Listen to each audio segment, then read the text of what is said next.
तो जय सिया राम दोस्तों, आप सभी को स्वागत करता हूं हमारे आज के इस वीडियो में। और अगर आपने अभी तक इसके लास्ट पार्ट को नहीं देखा है वो आपको इस वीडियो की इंड स्क्रीन में देखने को मिलेगी। और इस आर्टो का जो है मैं आने वाले आर्ट कंपटीशन में मैं इस रेफरेंस फ़ोटो को भी रखने वाला हूं। तो अभी से ट्राई करो और प्रैक्टिस करो। बहुत ही जल्दी जो है आर्ट कॉम्पिटिशन आने वाली है। अगर आप देर से देख रहे हो तो ये भी आर्ट कॉम्पिटिशन में ही दिया जाएगा इस रेफरेंस फ़ोटो को, तो आप ज़रूर ड्रॉ करना। तो यहाँ पर हम पहले जिस तरह से मैं लेयर बाय लेयर कर रहा हूँ, वहाँ पे स्क्रीन में उसका नेम भी शो कर दे रहा हूँ। तो वहाँ पे मैं अगर कहीं बताने में चूक जाऊँ तो आप वहीं से देख के ऑब्जर्व करके आप इस तरह से जो है ड्रॉ कर लेना। तो बैकग्राउंड में ड्रॉ करेंगे, उसके बाद बॉडी टेक्सचर, स्किन टेक्सचर, उसके बाद मतलब इस पार्ट में जो पूरा आर्टो को हम कंप्लीट ही कर देंगे। तो आपको भी अपने हिसाब से धीरे धीरे करके कंप्लीट करना है। और कोई भी सवाल है तो मुझे कमेंट में ज़रूर बताना है। और तो यहाँ पे जो है एक भाई का आप लोग जो भी कमेंट में सवाल करते हो, मैं उसका रिप्लाई भी देने की कोशिश करता हूँ। और अगर ज़्यादा उसका सवाल रिप्लाई में ना आए तो मैं वीडियो में ही बता देता हूँ। तो इसलिए आपको कोई अगर आप सवाल करते हो तो उसको जानने के लिए, सवाल का आंसर लेने के लिए आपको वीडियो को भी देखना चाहिए। तो यहाँ पे बहुत सारे सवाल होते हैं ड्राइंग से रिलेटेड भी, और आपके लाइफस्टाइल, आपके जीवन के ऊपर भी, आपके जीवन से रिलेटेड, लाइफ से रिलेटेड भी सवाल होता है, स्पिरिचुअलिटी से भी रिलेटेड सवाल होता है। तो यहाँ पे हर एक सवाल का मेरे पास जितना भी मुझे नॉलेज मिला है, जैसे भाई ने सवाल किया था, अमन आर्ट भाई, तो इन्होंने इससे सवाल किया था। तो यहाँ पे आप देख सकते हैं जैसे अच्छे लोगों को ही इतना दुख क्यों झेलना पड़ता है, हम अच्छे काम करते हैं, भगवान के जो भी करते हैं अच्छे काम, कुल मिला के हम अच्छे काम धर्म पथ में चलते हैं, फिर भी हमें दुख, और कोई इतना बुरा कर रहा है फिर भी वो तो और मौज कर रहा है, ऐसा क्यों होता है। और ऐसा भी हमारे साथ भी होता है, मेरे साथ भी हुआ था। स्टार्टिंग में हम जितना ही अच्छे मार्ग में आएंगे उतना ही हमारे साथ टॉर्चर होगा, लोग टॉर्चर करते हैं, दुख पहुंचाने की कोशिश करते हैं, या फिर अगर बहुत सारे कुछ कहते हैं, वो सभी सहना पड़ते हैं। तो हमें लगता है हमारे पास बहुत दुख आ रहा है, हम अच्छे मार्ग में चल रहे तो अच्छी चीज़ें हमारे साथ होना चाहिए, है कि नहीं। पर ऐसा नहीं होता है, इसका उल्टा होता है। स्टार्टिंग में जब हमें अच्छे सद्गुरु का मार्गदर्शन नहीं मिलता है तब तक। तो यहाँ पे प्रेमानंद बाबा जी कहते हैं, जैसे हम जब एग्ज़ाम में बैठते हैं तो वहाँ पे हमें दो टाइप के स्टूडेंट मिलते हैं। एक है जो है अच्छा करने वाला, जो एग्ज़ाम में आने वाले हर एक सवालों का जवाब अच्छे से लिख देता है, और दूसरा वो जो कुछ भी नहीं करता, ऐसे बैठते रहता है, या फिर कुछ भी वगैरह वगैरह जो सही भी नहीं है वो भी लिखते रहता है, या फिर ना भी लिखते रहता है। तो टीचर जो है वो दोनों के पास से गुजरता है, पर जो बिल्कुल भी नहीं लिख रहा है उसको टीचर वहाँ पे नहीं कहता है कि क्यों नहीं लिख रहे हो, ऐसा वैसा कुछ भी नहीं कहता है, उसको गाली नहीं देता है। और जो पूरा लिख ही रहा है, एक एक सवाल का अच्छे से जवाब दे रहा है, उसका भी तारीफ़ नहीं करते, पीठ नहीं थपथपाता है। पर इसका मतलब यह नहीं है कि इसका यही रिज़ल्ट है। जब इसका रिज़ल्ट मिलता है लास्ट में, जब कुछ समय बाद तब पता चलता है टीचर जो जिसने अच्छे से लिखा उसका भी तब फल उसको मिलता है फल, और जो नहीं लिखता है ऐसे ही बैठते रहता है जो मैंने कहा, तो उसका भी फल वही मिलता है कि उसका रिज़ल्ट ख़राब होता है, वो फेल हो जाता है। जैसे हम अच्छे लोग, बुरे लोग, अच्छे लोग भी कुछ कर रहे हैं, बुरे लोग भी कुछ कर रहे हैं, पर दोनों का अभी रिज़ल्ट जो है अभी भगवान नहीं दे रहे हैं, भगवान भी टीचर नहीं दे रहे हैं। जब इसका फल आएगा तो लास्ट में सबको मिलेगा, देर से मिलता है पर मिलता ज़रूर है। और एक आप लोगों के लिए अच्छा सा एग्जांपल है इसके लिए। तो यहाँ पे दो बच्चे हैं जो पहले से गंदे नाले में खेल रहे थे, उसके बाद उस गंदे नाले से आकर फिर एक नए गंदे नाले में जो है खेलने लगे। तो उनमें से एक बच्चे के माँ कहीं उसको जो कहीं किसी उत्सव में, किसी प्रोग्राम में जाना है जहाँ पर अच्छे अच्छे खाने बहुत कुछ मिलेगा। तो उसके बच्चे जिसकी माँ जाने वाली है, तो वो उस बच्चे ने देखा कि माँ कहीं जाने वाली है, तो उस बच्चे ने भी उस नाले से आकर माँ को कहने लगे मैं भी जाऊँगा। तो माँ क्या है उसे इस बच्चे को ऐसे ही ले जाएगी, और बाकी जो उस बच्चे के साथ जो अलग और एक बच्चा था वो तो गंदे नाले में खेल रहे हैं बहुत मौज और मस्ती से। तो वो जो इसके माँ जाने वाली है तो वो माँ के पास आए हैं। तो माँ ने क्या किया, उसको ऐसे तो नहीं ले जाएगी गंदे ही, तो उसको पहले नहवाने के लिए ले गई, और उसके माँ उसके शरीर में जो मैल लगा है उसको रगड़ के धोने लगी। तो जब हम बच्चे को नहाने के लिए ले जाते हैं या फिर रगड़ उसके शरीर को धोते हैं, तो वो जो बच्चे हैं वो काफ़ी बहुत रोते हैं। आपने भी देखा है और मैंने भी देखा है। तो वो बच्चे सोचते हैं, वो बच्चा भी सोच रहा था कि माँ बहुत बुरी है, मैं माँ के साथ जाना चाह रहा था, तो माँ ने उल्टा मुझे दुख दे रही है, कष्ट दे रही है, माँ बहुत बुरी है, इस तरह से कहते हैं, मन ही मन वो सोचते हैं। और वो ये भी सोचा है कि मेरे जो दोस्त था वो ही अच्छा था, कितना अच्छे से वो नाले में खेल रहा था, कितना मौज मजे से पहले भी खेल रहा था और अभी भी खेलने का कितने अच्छे से, उसको देख देख के भी रोता है। और माँ ने जो कष्ट अभी उसके लिए जो उसे लग रहा है कष्ट दे रही है, उसको देखकर भी रोने लगता है। तो वाकई में क्या माँ उसको कष्ट दे रही है? ये आपसे सवाल है मेरा। नहीं ना, माँ उसको इसीलिए धो रही है ताकि वो साफ़ सुथरा हो जाए, उसको बीमार ना होए, ताकि हम उसे अच्छे से ले जाएं साफ़ सुथरा करके उस उत्सव में उसे अच्छे अच्छे खाने को मिले, जो भी प्रोग्राम है वहाँ पर अच्छे अच्छे देखने को मिले, खाने को मिले, जो भी मिले। माँ भी चाहती है कि अपने बच्चे को थोड़ा सा भी कष्ट ना हो, पर उसके शरीर में जो मैल है उसको तो साफ़ करना होगा, तभी हम ले जाएंगे। इसलिए माँ उसको साफ़ करने के लिए उसको थोड़ा सा कष्ट जो है सहना पड़ता है। और वो बाकी जो दूसरा बच्चा वो तो अच्छे से खेल रहा था, पहले भी उस नाली में खेल रहा था, उसके बाद और आकर दूसरे नाली में खेलने लगा। तो क्या हो, उसको कोई नहीं बुला रहा है, तो उसको क्या होगा, बाद में जाकर वो बच्चे को लग रहा है, जो माँ का बच्चा है जो रो रहा था, तो उसको लग रहा है कि वो अच्छे से आनंद कर रहा है। ऐसा नहीं कि वो बच्चा जो अभी खेल रहा है नाले में, अभी पहले भी खेल रहा था और अभी भी खेल रहा है, तो क्या होगा, उसके बाद लास्ट में इसका रिजल्ट होगा वो बीमार पड़ेगा। पर माँ ने इसके लिए इसको बचाया कि वहाँ से और उत्सव में भी जाए और उसको ये जो मल रहा है उससे कहीं बीमार ना हो, इसलिए भी साफ़ किया गया है। ठीक उसी तरह हमारे जीवन में भी हम भी पहले गलत मार्ग में थे, गलत काम कर रहे थे, और जब हमें सत्मार्ग मिला तो हम सत्मार्ग में आ गए। पर सत्मार्ग में तो आ गए, पर हमारे पास भी हमारे सर में जो है, हमारे मन में मैल बैठा है। तो उस मैल को बिना साफ करे हमें हमारी माँ, भगवान रूपी माँ नहीं ले जाएगी, अपने पास नहीं रखेगी।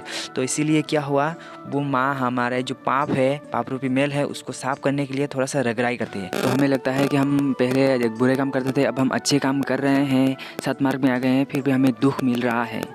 पर ऐसा नहीं, भगवान हमें दुख नहीं दे रहे हैं, हमारे जो पाप है उसको साफ़ कर रहे हैं। तो थोड़ा बहुत साफ़ करने में थोड़ा बहुत कष्ट हो रहा है, जैसे उस बच्चे को हो रहा था। वो भी बच्चे भी यही सोच रहा था कि मुझे दुख मिल रहा है, मेरे दोस्त को जो है वो अच्छे से खेल रहा है।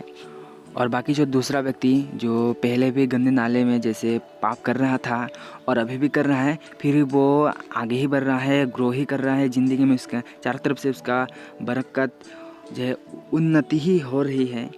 ऐसा क्यों? तो ऐसा उसी तरह जो बच्चे जो पहले गंदे नाले में खेल रहा था और बीच में दूसरे उसके बाद भी वो गंदे नाले में खेल रहा है बहुत मौज से, पर उसका एंड रिजल्ट उसका क्या होगा, वो बीमार पड़ेगा।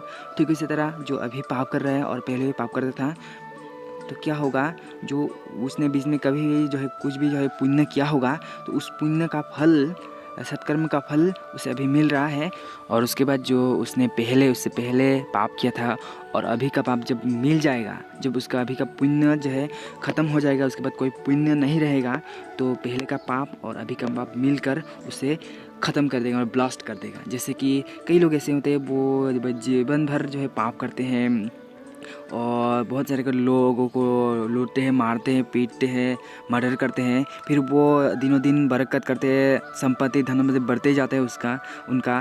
तो क्या होता है, लास्ट में उसका रिजल्ट क्या होता है, जब उनका पुण्य ख़त्म हो जाता है, पहले का पाप और अभी का पाप जुड़ता है, तो वो उसका ज़िंदगी भर उसका पूरा ज़िंदगी जेल में करता है, या फिर बहुत दुर्घटनाग्रस्त होकर वो मरते हैं, पूरा ख़ानदान उसका ख़त्म हो जाता है। इसके कई सारे एग्जाम्पल है इस दुनिया में, आप देखेंगे तो।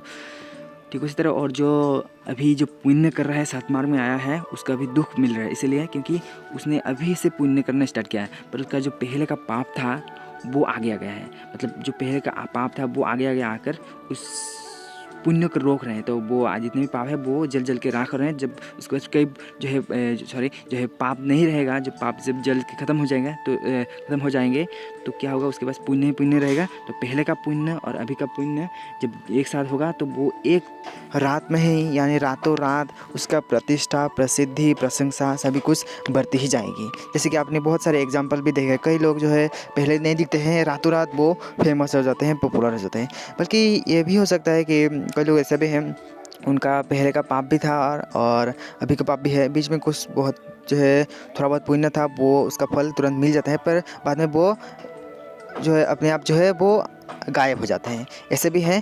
पर जो जिसका पहले का पाप और अभी का पाप जो है भस्म हो जाता है और पुण्य पुण्य रहता है, उनका एक बार जब पॉपुलर होते हैं या फिर प्रसिद्धि प्रशंसा प्रतिष्ठा मिलती है, उसके बाद वो कभी नहीं घटती हैं, दिनों दिन बढ़ती ही जाती है। ये इसका प्रूफ है। तो इसलिए हमें जो भी हमारे जीवन में ज़िंदगी में दुख आए तो यही हमें समझकर आगे बढ़ते रहना चाहिए, कहीं दुख नहीं करना चाहिए, क्योंकि भगवान हमारे अभी रगराई कर रहे हैं। और कभी जो है भगवान हमारी परीक्षा नहीं लेते हैं। लोग कहते हैं अभी भगवान हमारे साथ परीक्षा ले रहे हैं। अब जब भगवान परीक्षा लेंगे, क्या आपके पास हैसियत है भगवान के एग्ज़ाम में पास करने का? भगवान कभी हमारे परीक्षा नहीं लेंगे, नहीं लेते ही नहीं। बस हमारे जो पाप है उसको साफ़ करते हैं, जो हमें अभी दुख लगे। जैसे छोटे छोटे बच्चे को जब माँ उसका नहलाने के लिए जाती है, मल साफ़ करती है, जब उसको बुरा लगता है, ठीक इस तरह हमें भी ऐसा ही लगता है। तो इस तरह इसे एक्सेप्ट करो और ये सोचो कि आपका एक एक पाप जो है बहुत कम समय में ही, बहुत छोटे छोटे में बढ़ कर जो है हमें मिल रहा है, जो हमने आगे पीछे बहुत सारे पाप किए। और हम सोचते हैं, कई सारे लोग ऐसे होते हैं जो अभी बहुत बुरा करते हैं हमारे सामने ही, तो हमें ऐसा लगता है काश इसका अभी इतना बुरा कर रहे हैं, अभी अगर भगवान तुरंत क्यों इसका सज़ा नहीं देते। जैसे बलात्कारी लोग हैं तो वो भी, उनको भी तुरंत क्यों सज़ा नहीं मिलता है। जो कभी बम ब्लास्ट करते हैं, बहुत सारे घटनाएं हैं जो आपने आगे पीछे सुना होगा, तो उनका तुरंत ही उसका परिणाम क्यों नहीं मिलता है। अगर सोच लो, अगर भगवान सबका पापों का फल तुरंत दे देते तो आपने भी और हमने भी कभी ना कभी तो पाप किया है और कर भी रहे हैं कभी ना कभी जाने अनजाने में, तो उसका फल भी है भगवान हमें तुरंत दे देते हैं, तो क्या हज़र होता। सोचो, आगे भी आपने बहुत सारे ऐसे पाप किया जो हम बता नहीं सकते एक दूसरे के सामने, तो उसका फल भी हमें भगवान तुरंत ही दे देते हैं, तो क्या होता है। तो इसलिए हमें भगवान सबको मौका देते हैं, सब भगवान के ही बच्चे हैं। वो पाप कर रहे हैं, उसको भी भगवान मौका देते हैं। तो अभी पाप कर रहा है पर अभी समय दे रहा हूँ, अभी सुधर जाओ। ठीक इस तरह हमें भी यही सोचना चाहिए कि भगवान जो भी करते हैं थोड़ा देर से करते हैं, पर जो करते हैं एकदम परफेक्ट करते हैं। तो आई होप जो मैंने समझाने की आप लोगों को कोशिश किया है, आप लोगों को समझ में आएगा। जो मुझे गुरुदेव से भगवान परमानंद बाबा जी ने जो भी समझाया है, जो भी उनसे मैंने समझा है, और बाकी बहुत सारे आचार्य जो उन्होंने भी कहा है, और भागवत शास्त्र पुराणों में भी कहा गया है, हर एक सवालों का जवाब अगर आप ध्यान से समझेंगे, जानेंगे, समझेंगे, सुनेंगे भजनों को, प्रवचनों को, तो आप में भी जो है ये सब सवाल नहीं रहेगा, जो सॉल्व हो जाएगा। तो देखते रहो। और यहाँ पे दोस्तों मैंने एक नया चैनल क्रिएट किया है जिसका नाम है सियाराम्स लाइफस्टाइल। वैसे मैं उस चैनल में जो है ब्लॉग और जो भी मेरा थॉट है, जो भी मेरा सोच है, जो भी इम्पोर्टेंट बातें हैं वो उस वीडियो में आप लोगों के साथ शेयर करूँगा। इसलिए मैंने लाइफस्टाइल ही रखा है वहाँ पे। अगर मैं ब्लॉग रहता तो वहाँ पे मैं क्या करता हूँ क्या नहीं वो सभी दिखाना पड़ता है, पर लाइफस्टाइल में मैंने जो भी करता हूँ, जो भी मेरा थिंकिंग है, जो भी सोच है, जो आप लोगों से बिगिनर्स की यूथ के साथ शेयर करना चाहिए, ज़रूरी है, वो सब वहाँ पर शेयर करूँगा। तो उस चैनल का लिंक आप लोगों को इस वीडियो के नहीं, हमारे चैनल के जो इस चैनल के अबाउट सेक्शन में जाएंगे तो वहाँ पे मेरा लिखा होगा माय ब्लॉग चैनल, तो वहाँ पे क्लिक करके उस चैनल में विजिट कर सकते हैं। उसमें एक वीडियो अपलोड किया गया है, वो है मेडिटेशन वाला। तो मेडिटेशन वीडियो अगर आप करना चाहते हैं तो ही क्लिक करना है। और यहाँ पे आजकल लोग बहुत सारे डिप्रेशन, गुस्सा, नाक में गुस्सा उनका रहता है, मतलब हर समय चिड़चिड़ा, टेंशन, डिप्रेशन ये सब भरा रहता है। तो उसके लिए मेडिटेशन आज ज़रूरी है। स्पिरिचुअलिटी और मेडिटेशन से जो नहीं जुड़ा है वो जो है कुत्ते की मौत मरता है। ये ऐसे ही नहीं कि बहुत सारे साइंटिस्ट ने भी इसे कहा है। और जैसे देखो, एक नाव नदी में दो लोग हैं जिसे पार करना है नदी, तो उस नदी में बीच में जो है कभी कभी बाढ़ भी आती है। तो उस दोनों ने क्या किया, एक ने जो है नाव के साथ उस नदी को पार करना सही समझा, और एक ने क्या किया, खुद तैर के पार करना सही समझा। तो उस नदी में कभी जो है बीच नदी पहुंचने के बाद उसमें बहुत ज़्यादा जो है बाढ़ आ गया, या फिर बहुत भयानक दुर्घटना हो गई, तो मतलब बहुत भयानक जो है बाढ़ आ गया। तो क्या हुआ, उस बाढ़ में जो नाव से चल रहा था वो तो किसी तरह उस नदी को पार किया, आराम से पार कर गया, और जो तैर कर पार करने की कोशिश कर रहा था वो उस बाढ़ में आती हुई बाढ़ में डूब के मर गया बीच नदी में। ठीक उसी तरह हमारे ज़िंदगी में भी जब हम इस ज़िंदगी रूपी नदी में पार करने लगते हैं तो इस नदी में भी हमारे टेंशन, डिप्रेशन, दुख, विपत्ति, बहुत सारे जैसे गुस्सा, ये सब रूपी जो है लहर भयानक बाहर आती रहती है। तो उस नदी में हम अगर मेडिटेशन है नाव, और बिना मेडिटेशन के हम पार करते हैं मतलब जो है हम तैर के पार करना चाहते हैं। तो जब आप इस नदी में इस टेंशन, डिप्रेशन, दुख, कष्ट, विपत्ति, ये सब टेंशन में जो हम इस नदी को बिना मेडिटेशन के पार करना चाहते हैं तैर कर, तो हम इस नदी में डूब जाते हैं भयानक, या फिर सुसाइड कर लेते हैं। इससे दुर्घटना वही लोग करते हैं, ये सब कुकर्म जैसे सुसाइड इस तरीके का। और जो नाव के साथ यानी मेडिटेशन करते हैं, स्पिरिचुअलिटी से जुड़ते हैं, तो इस भयानक विपत्ति में भी वो शांत रहते हैं और आराम से इस जीवन रूपी नदी को पार कर जाते हैं। इसलिए हमें मेडिटेशन करना बहुत ज़रूरी है, यूथ के लिए भी और सबके लिए। आप भी हमेशा पॉजिटिविटी, आप हमेशा एनर्जेटिक रहेंगे। कभी चाहे ज़िंदगी में जितने भी दुख आए, कभी हार नहीं मानेंगे वो लोग जो मेडिटेशन करते हैं, जो स्पिरिचुअलिटी से जुड़ते हैं। तो इसलिए मैंने वहाँ पे पहला वीडियो मैंने स्पिरिचुअल रिलेटेड या फिर मेडिटेशन वीडियो अपलोड किया है, तो उस वीडियो को जरूर देखना। और उस वीडियो को तभी देखना, वो देखने के लिए वीडियो नहीं है, उस वीडियो को आपको लेकर जो है मेडिटेशन करना है। रोज़ जो मेडिटेशन नहीं करते हैं उसका असर वो ही होता है जो मैंने कहा है। जो बिना भरी बाढ़ में जो भयानक बाढ़ आती है जिस नदी में, उस नदी में तैर के पार करना चाहते हैं, ठीक वैसे ही है जैसे मैंने कहा। जो मेडिटेशन नहीं करते हैं, स्पिरिचुअलिटी से नहीं जुड़ते हैं, उन लोगों के लिए। तो इसीलिए उस मेडिटेशन का आपको जो है कब करना है, जब आप मॉर्निंग टाइम उठते हो या फिर जब आप फ्री हो। कम से कम वो 14 मिनट का मेडिटेशन है, उसको आपको आँख मूंद कर और आपको जो भी स्टेप बाय स्टेप फॉलो कहा जाता है उसको आपको फॉलो करना है। अगर आप एक बार कर लेते हैं तो आपको शायद मैं एक गारंटी से कह सकता हूँ कि आपने इतना सुख, शायद आपको करोड़ों रुपये आपको मिल जाए, या फिर अभी तक आपने जो भी सुख भोगा है, शांति मिला है, सब कुछ सभी शांति जो आपको फीका लगेंगे उस मेडिटेशन के करने के बाद। जो जितना शांति मिलता है उस मेडिटेशन में, अगर आप रोज़ाना करते रहते हो तो आप हमेशा पॉजिटिव रहते हो। तो इसीलिए आपको करना जरूरी है। लिंक डिस्क्रिप्शन में एबट सेक्शन में दे दिया जाएगा, तो ज़रूर विजिट करना उस चैनल में भी। और उस वीडियो पे तभी क्लिक करना जब आपको मेडिटेशन करना हो।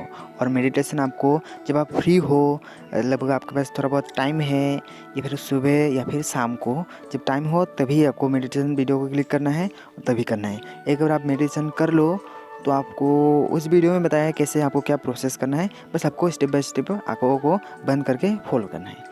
तो ज़रूर इस वीडियो को मैं विजिट करना। और आगे उस वीडियो में बहुत सारी वीडियो देखने को मिलेगी, जब मैं आगे उसमें जो है मेरा लाइफस्टाइल भी दिखाऊंगा, खुद फेस कैम करके, मतलब ब्लॉग जैसा ही होगा, पर ऐसा ही बेकार नहीं, जो रिलेटेड ज़रूरी जो भी बातें हैं वो भी यहाँ पे शेयर किया जाएगा। तो उस वीडियो से भी जुड़े रहना। तो यहाँ तक जो लोग भी वीडियो को बिना स्किप करके देख रहे हैं, तो आप लोगों को अगर जो भी मैंने कहा है आप लोग उससे एग्री हो नहीं हो तो कमेंट में ज़रूर बताना। और फिर से अगर आपका कोई नया सवाल है, कोई भी स्पिरिचुअल रिलेटेड, ड्राइंग से रिलेटेड, तो मुझे कमेंट में ज़रूर बताना और आर्ट कॉम्पिटिशन में ज़रूर पार्टिसिपेट करना है। और जितना मैंने हिंदी में समझाने की कोशिश की, आई होप अच्छे से समझ पाया या नहीं मुझे तो पता नहीं, वो आप लोग बताना। और यहाँ तक देखने के लिए आप लोगों को तहे दिल से बहुत बहुत शुक्रिया। और स्पिरिचुअलिटी से जुड़े रहना। अगर आप लाइफ में बहुत अच्छा देखना चाहते हो तो सुख में भी और दुख में भी ये भगवान का नाम लेते रहो जो आपको अच्छा लगे, तो इसी से आपको हमें वो मिलेगा जो हमने आप में कभी सोचा नहीं होगा।